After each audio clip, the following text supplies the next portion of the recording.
All right, welcome to another deep dive with us. This time, we're tackling Bertrand Russell. Oh, Russell. Always a fascinating figure, especially for those with a philosophical bent. I think they'll appreciate this one. Absolutely. And that's exactly who we're focusing on this time around philosophers, folks who love to really dig into the foundations of thought. And when you think of Bertrand Russell, logic and metaphysics probably come to mind first, right? Yeah, those are his big contributions for sure. But his ethical thinking, often overlooked, which is a shame because it offers a goldmine of insights, especially if you're into the nitty-gritty of moral philosophy. It's true. And I think that's what makes this deep dive so exciting. We're not just talking about his famous social and political views, but the underlying philosophy that shaped them. We're going deep into the bedrock of his moral thought. And that journey is particularly interesting for someone steeped in philosophy. You see, Russell himself wasn't always thrilled with his own attempts to build a complete system of ethics. Yeah, he was a bit hard on himself, wouldn't you say? He was. But what's cool is that it's in those struggles, those evolutions of his thinking, that we find some of the most brilliant insights. It's like watching a master chess player second guessing their own moves. You learn so much. I like that analogy. And there's another layer to this whole thing that I find really puzzling.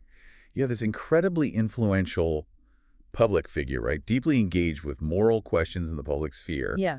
But for a good chunk of the 20th century, his actual theoretical work on ethics was largely ignored by academics. How does that happen? It is strange, isn't it? You'd think a mind like Russell's would have left a huge mark on ethical theory, especially considering his public persona. And, part of it might have been his own doing. He was pretty critical of other people's attempts at ethical theories almost as much as he was of his own. So there's a bit of a self-fulfilling prophecy there, maybe. Interesting point. But the sources we're diving into highlight this recent resurgence of interest in his ethical theories, right? Right. People like Pigden and Potter have done some amazing work highlighting the originality and lasting importance of Russell's ethics. It's like they've rediscovered a hidden treasure. A treasure that Russell himself wasn't always sure he'd fully unearthed. Yeah.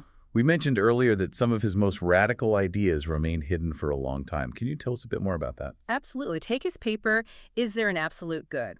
Right. Written way back in 1922, this was like an early version of Mackey's famous error theory. Hold on. So he's basically predicting a huge shift in moral philosophy decades before it became mainstream. Pretty much. He was arguing that our moral judgments, even though they sound like objective claims, might be systematically false because there's no actual objective moral reality out there. And this was over 20 years before Mackey made it famous. Wow. That puts his contributions into a whole new light. Right. And here's another one for you. His early work on emotivism, which is the idea that moral judgments are basically expressions of our emotions or desires, actually predates the guys who are usually credited with developing it. Think Ayer, Stevenson, those guys. He was writing about this stuff in Religion and Science back in 1935. Talk about being ahead of his time. Okay, now that's a real head scratcher. Here's this champion of logic and reason, and he's seriously entertaining the idea that our moral pronouncements are essentially expressions of feeling. That creates a bit of a philosophical paradox, doesn't it? It does, and the sources pick up on that. It's almost like there's this disconnect, right? Because at the same time, he was super confident in his social and political convictions. Like he was a huge advocate for world government. So how do you reconcile these strong oughts with this uncertainty about the very meaning of ought? Yeah, it makes you wonder if there's a fundamental gap between the way we experience morality in our daily lives and how philosophers try to dissect it at a theoretical level. Right. And that tension plays out beautifully in Russell's work. In practice, he often leaned toward a kind of pragmatic approach, almost like a hedonist or a utilitarian, focusing on consequences, well-being, those sorts of things. Making the world a better place, basically. Exactly. But even he struggled to provide a rock-solid philosophical basis for those very same judgments. And what makes Russell so compelling is his intellectual honesty. The sources emphasize how willing he was to revise his own thinking, to revisit ideas he'd previously rejected. There's this great quote from Whitehead about him, comparing Russell to an ongoing Platonic dialogue within himself. It's perfect, really, because it captures that constant self-critique, that openness to changing his mind. So it wasn't about clinging to a fixed position, but about the process of wrestling with these big questions. Exactly. That ongoing internal debate is crucial to understanding the complexities of his moral philosophy. It's like a key to unlocking the deeper meaning in his work. Okay, so let's talk about some of the key influences that shaped his journey. The sources highlight G.E. Moore as a particularly strong influence. How did Moore's thinking impact Russell's early explorations of ethics? Oh, Moore's influence on Russell. Huge. Especially when it comes to defining good. Moore argued really strongly against reducing good to any kind of natural or metaphysical property. And he's most famous for his open question argument, which had a big impact on 20th century ethics. Okay, for our philosophy-minded listeners, let's break down this open question argument. How did it challenge Russell's thinking about the nature of good? So even before Moore, Russell had this thing he called the barren tautology argument, or BTA. His point was that if you try to define good in terms of some natural property like pleasant, then saying pleasant things are good becomes kind of meaningless, a tautology. It's like saying pleasant things are pleasant. It doesn't tell us anything new or give us a real reason to act. Right, so the definition is just using synonyms. It doesn't actually explain what good really means. Exactly. And Russell was trying to find a more substantial definition. His early idea was that good meant what we desire to desire. He was really trying to connect moral belief with action. So he's saying that our desire to pursue what's good comes from this deeper desire about the kinds of desires we should have. Right. It's not just about our fleeting everyday desires, but about those deeper, more reflective desires about what we ultimately want to want. He was grappling with why we feel a sense of duty, why we strive for what we perceive as good. But then Moore comes along with his open question argument, and this directly challenges Russell's attempt to define good in terms of desire to desire. Yes. The open question argument says, no matter how you try to define good naturalistically, whether it's pleasure, survival, or even desire to desire, you can always meaningfully ask, but is that really good? The question remains open. It doesn't just become a matter of definition. So even if I figure out what I desire to desire, I can still step back and ask, is this thing I desire to desire actually good? The definition doesn't automatically answer that deeper question. Exactly. And Moore believed that if two words truly mean the same thing, their equivalence should be obvious to anyone who understands the language. Since it's not obvious that good just means what we desire to desire, they can't be considered synonymous. And here's where the irony comes in, right? Mhm. The sources suggest that Russell's initial attempt to define good might have inadvertently inspired Moore to develop his argument against naturalism in the first place. It's quite a twist. There's even a story about a note Russell wrote about spelling good, and Moore replied with good, basically summing up his entire idea that good is indefinable. And it seems like eventually Russell himself accepted Moore's view as laid out in Principia Ethica. So, in trying to bridge the gap between belief and action, Russell might have accidentally provided the tools to dismantle his own early theory. That's philosophy for you? And it's worth remembering that Russell was also heavily influenced by Hume's ideas about motivation. Hume argued that people are often driven by a sense of duty, not just their desires. And Russell was wrestling with this, trying to figure out how duty fits into a moral theory. Plus, he was grappling with the whole ought from is problem, influenced by Sidgwick, which added another layer of complexity to his early attempts at defining good. He set some pretty high standards for a moral theory. And those standards, combined with the influence of Moore, made for some pretty interesting disagreements between the two, especially when it came to consequentialism. They both seemed to agree that consequences matter when we're judging actions, but their views on moral obligation differed quite a bit, didn't they? They did. Both Moore and Russell were broadly consequentialist. They agreed that whether an action is right or wrong depends on its consequences. But Moore went further. He famously claimed that I am morally bound to perform this action. Essentially means this action will produce the greatest amount of possible good in the universe. So for Moore, being morally obligated to do something is directly tied to producing the best possible outcome. But Russell pushed back against that idea, right? He argued that it's not that simple. He did. Russell insisted that Moore's claim wasn't just a definition. It was a substantive claim about morality, and he thought it was likely false. He even used Moore's own open question argument against him. You can believe that an action will have the best consequences without believing you're morally obligated to do it. The question of whether you ought to do what has the best results is still open for debate. It's not settled by a definition. So for Russell, the link between good consequences and moral obligation isn't just a matter of wordplay. It's a deeper moral question that needs to be addressed. Exactly. And he had another criticism up his sleeve. He pointed out that Moore's strong consequentialism seemed to clash with his conservative views on morality. Moore generally favored sticking with established moral rules and was cautious about big changes. Russell argued that if we're always obligated to do what produces the absolute best outcome, there might be times when breaking a beneficial rule could actually lead to slightly better results in a specific situation. And that seemed to contradict Moore's general approach. It seems like Russell himself wasn't as conservative when it came to practical ethics. I mean, he was pretty radical in his social and political views. Oh, absolutely. He found Moore's practical ethics too conservative, too opposed to reform. He thought there are some things we simply shouldn't do, even if, hypothetically, they might lead to marginally better consequences. And to illustrate this point, he used a rather provocative example. He argued that even if someone like Stalin, who caused immense suffering, had been strangled as a baby, his mother was still right not to kill him. That's a pretty stark way to highlight the conflict between just focusing on future consequences and our gut feeling that some actions are inherently wrong. It certainly gets the point across. Russell was arguing that the morally right action isn't always the one that actually produces the best outcome in the long run. He thought we should focus on what we reasonably believe will have the best consequences when we make a decision. Interestingly, Moore himself seemed to soften his stance later on. In his book Ethics, he admitted that consequentialism is more of a substantive moral claim, not just an analytic truth based on definitions. Okay, so let's move on to Russell's eventual embrace of emotivism. How did that fit into his overall understanding of morality, especially after his critiques of naturalism and Moore's consequentialism? Emotivism became his way of understanding judgments about good and bad. He ended up seeing them not as statements of fact, but more like expressions of desires or wishes. It's like saying, I wish everyone wanted X. And when it came to ought and right, he combined emotivism with consequentialism and a bit of relativism. So actions become right if they're likely to bring about the desired ends, whether those are personal desires or the desires of a specific group. So it's like a two-level system. At the base level, our values are rooted in emotions, and then, based on those values, we can reason about the best ways to achieve them, taking a consequentialist approach. Exactly. And this is what shaped his approach to moral reform.